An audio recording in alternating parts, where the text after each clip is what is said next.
Well, thank you very much, Kevin. And, I'm really honored, humbled to be invited to participate in this event. I'm a little bit shorter. So.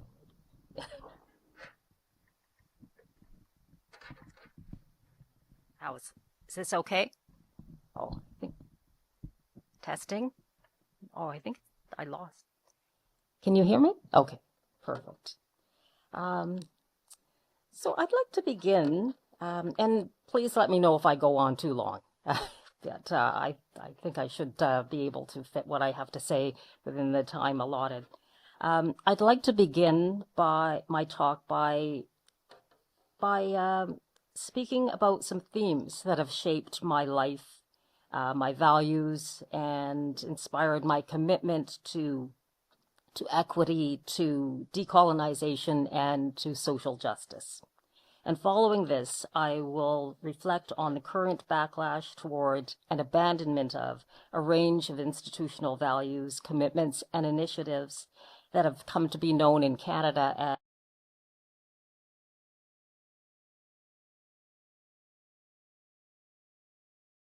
Julie Otsuka's powerful novel, When the Emperor Was Divine. I came across Otsuka's book while I was interviewing Nisei, that is second-generation Japanese Canadians, about their memories of the uprooting and internment of persons of Japanese ancestry during the Second World War, as well as their experiences of racism and state-imposed assimilation in the post-war years. Otsuka presents her novel in 5 sections, and in each we experience the wartime events through the eyes of a different member of a Japanese-American family. And one of the most compelling, well, they're all very compelling, but one of the most compelling sections, in my view, is the last one, in which the father speaks in the first person. The father, who remains nameless, all the characters remain nameless, was absent from his family because he had been taken from his home by the FBI while his wife and young children looked on. So go ahead and lock me up. Take my children, take my wife, freeze my assets, seize my crops, search my office, ransack my house, cancel my insurance, auction off my business, hand over my lease, assign me a number, inform me of my crime, too short, too dark, too ugly, too proud. Put it down in writing, is nervous in conversation, always laughs loudly or at the wrong time, never laughs at all, and I'll sign on the dotted line, is treacherous and cunning, is ruthless, is cruel. And if they ask you someday what it was I most wanted to say, please tell them, if you would, it was this: I'm sorry. There, that's it. I've said it. Now can I go? This passage is it's profoundly resonant to me. More recently, I read Ocean Vuong's brilliant novel, On Earth We're Briefly Gorgeous. The book is written as a letter to his mother, who cannot read. The mother of the narrator, Little Dog, is named Rose. Rose is a Vietnamese refugee who worked at a nail salon in Hartford, Connecticut. In the Vietnamese nail salon, says Little Dog, the most common English word spoken was sorry. It was the one refrain for what it meant to work in the service of beauty. And I'm quoting Vuong. Again and again, I watched as manicurists bowed over a hand or foot of a client, some young as 7, say, I'm sorry, I'm sorry. I'm so sorry, when they had done nothing wrong.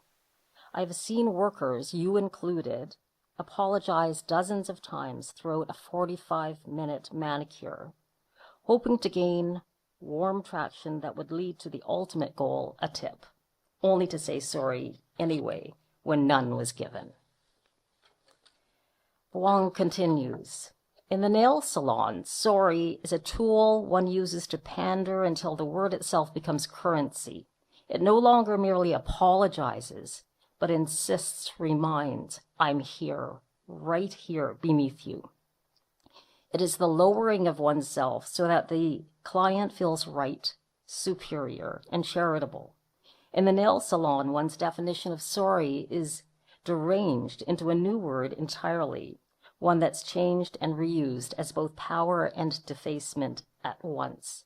Being sorry pays. Being sorry, even or especially when one has no fault, is worth every self-deprecating syllable the mouth allows, because the mouth must eat. To his mother, little dog confides, and because I am your son, I said sorry.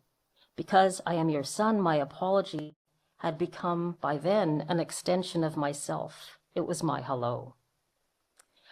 I am a Sansei, third-generation Japanese-Canadian woman. My ancestors migrated from Japan to Canada in the late 1800s. My father, Ross Tatsuro Sugiman, was born and raised in the city of Vancouver, and with the outbreak of the Second World War, he was picked up by the RCMP and sent to a prisoner of war camp in Petawawa, Ontario.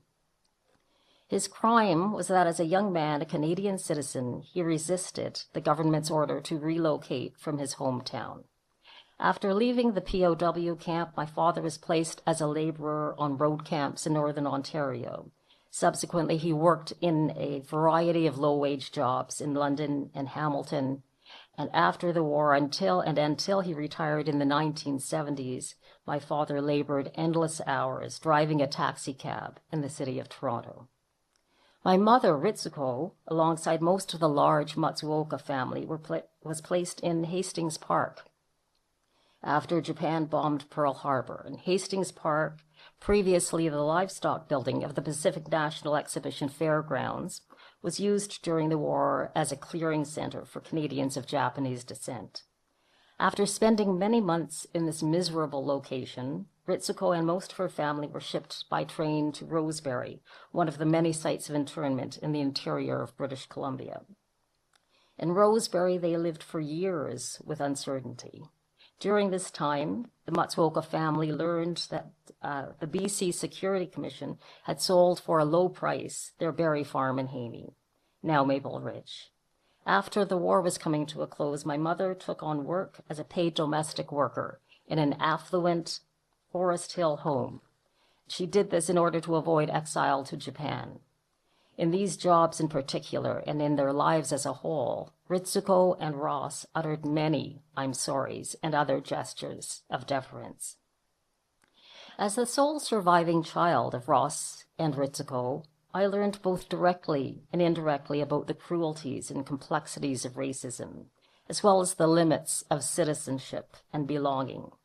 As a child growing up in the then racially homogeneous West End of Toronto, one of my goals was to be invisible.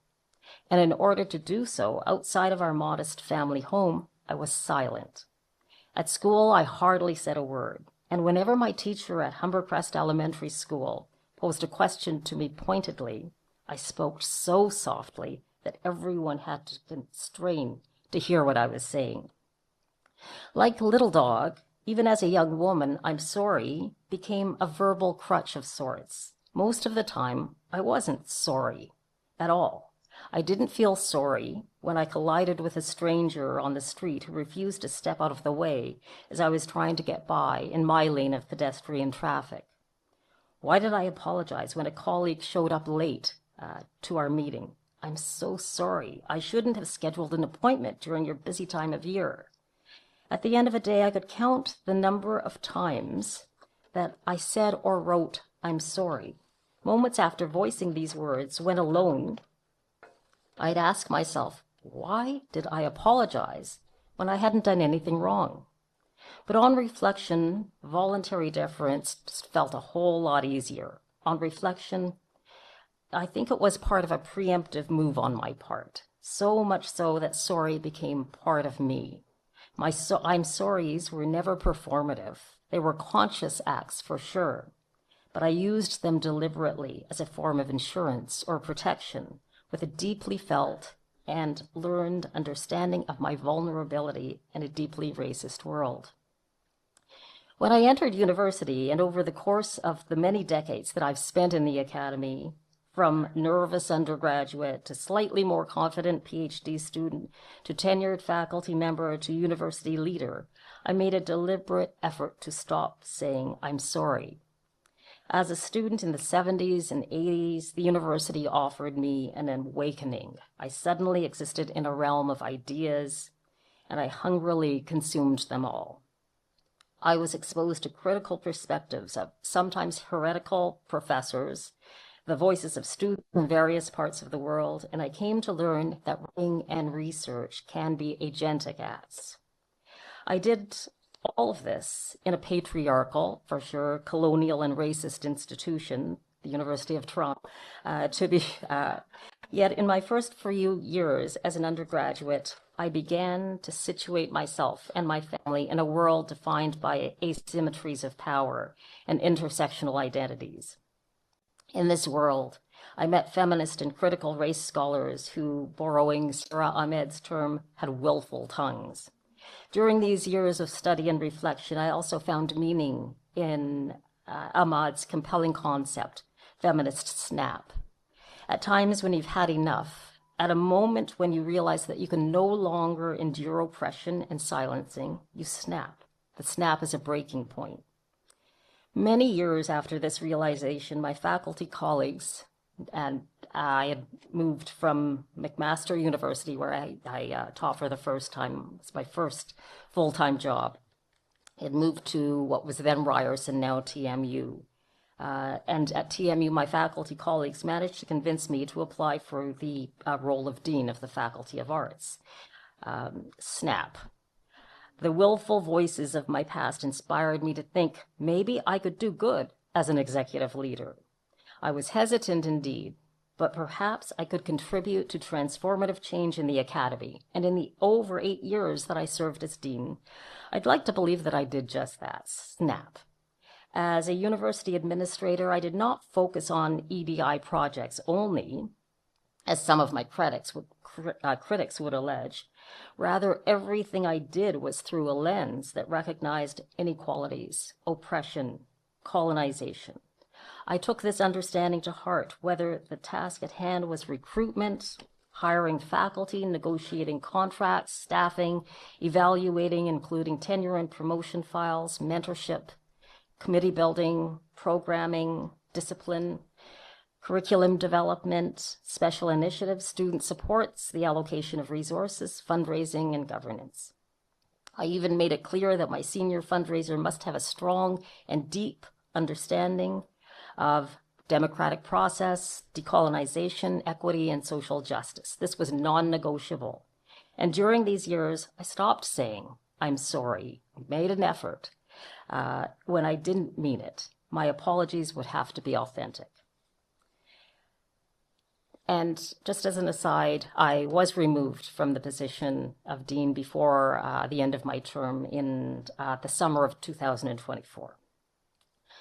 What they don't tell you in executive training programs is that when you're not deferential, apologetic, compromised or compromisable, well-behaved meaning obedient, if you have a willful tongue, especially if you're effective at achieving transformative change, you become the uppity minority. The uppity minority is a term that was in the past used to demean Black Americans who were defiant rather than subservient. Currently, it's used to describe those who dare to disrupt the status quo, typically leaders of color who challenge institutional authority and contest inequality with integrity and courage. The journey from Asian model minority to uppity minority, I will confess, has been a particularly harrowing one.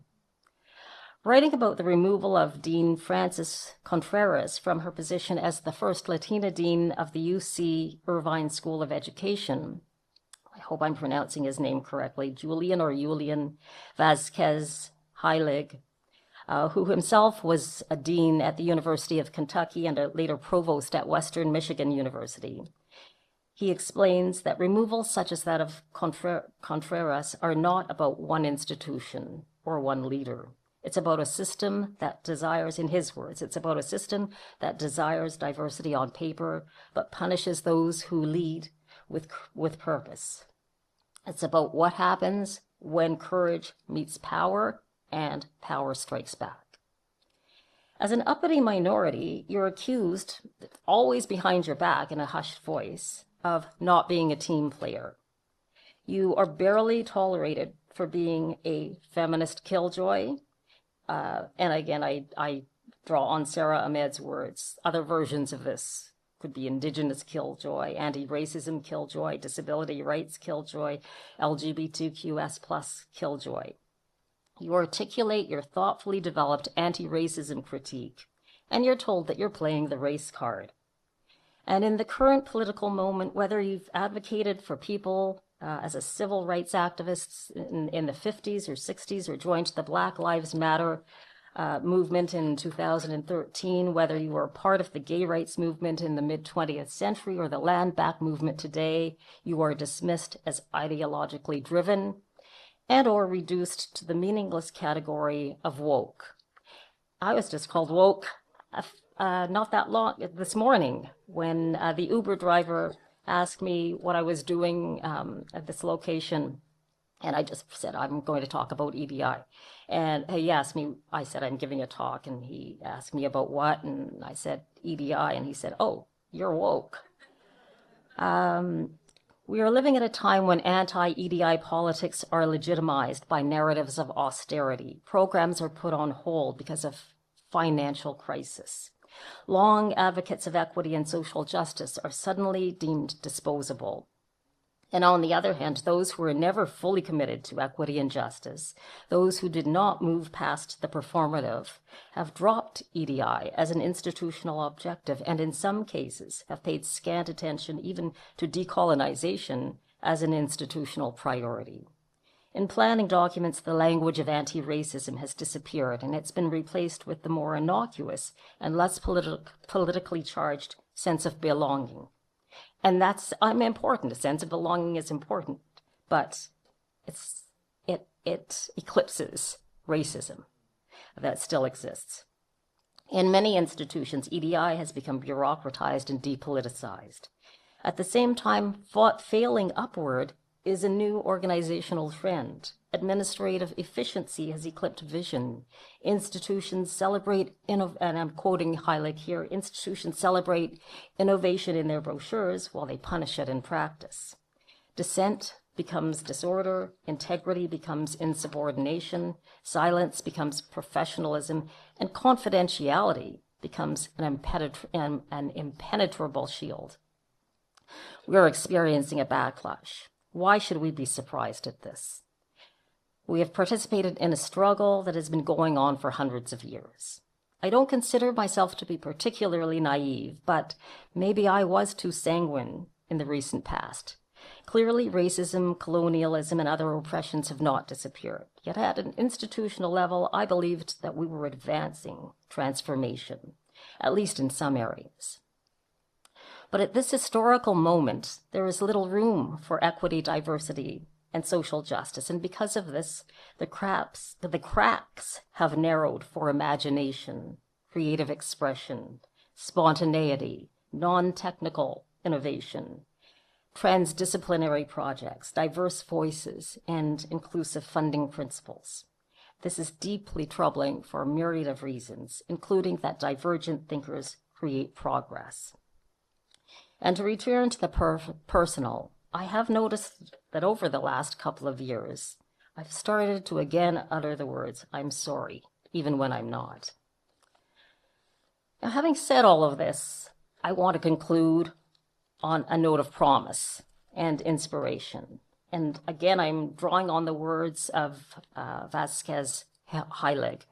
To every uppity Black, brown, Indigenous, Asian, immigrant, and intersectional leader who's been told to sit down, be grateful, or go away, you are not the problem. You are the spark. You see the fulfillment of you are the fulfillment of your ancestors' wildest dreams and their boldest acts of resistance. You don't need to shrink to survive. You don't need to apologize for excellence. You don't need to lead quietly to be effective. So stay uppity, stay visible, stay committed. Because the moment we go Quiet is the moment they win. We are not here to blend in. We are here to break through. And to close, the words of Derek Bell, who became Harvard's first tenured Black professor and left Harvard in protest of the school's hiring practices. An Asian woman professor was not, I believe she was not given tenure. Derek Bell wrote, "True authority does not come from the position or a title, but it comes from integrity. Even when the title falls away, the purpose that once justifies it has not." Thank you very much, and I look forward to the panel discussion.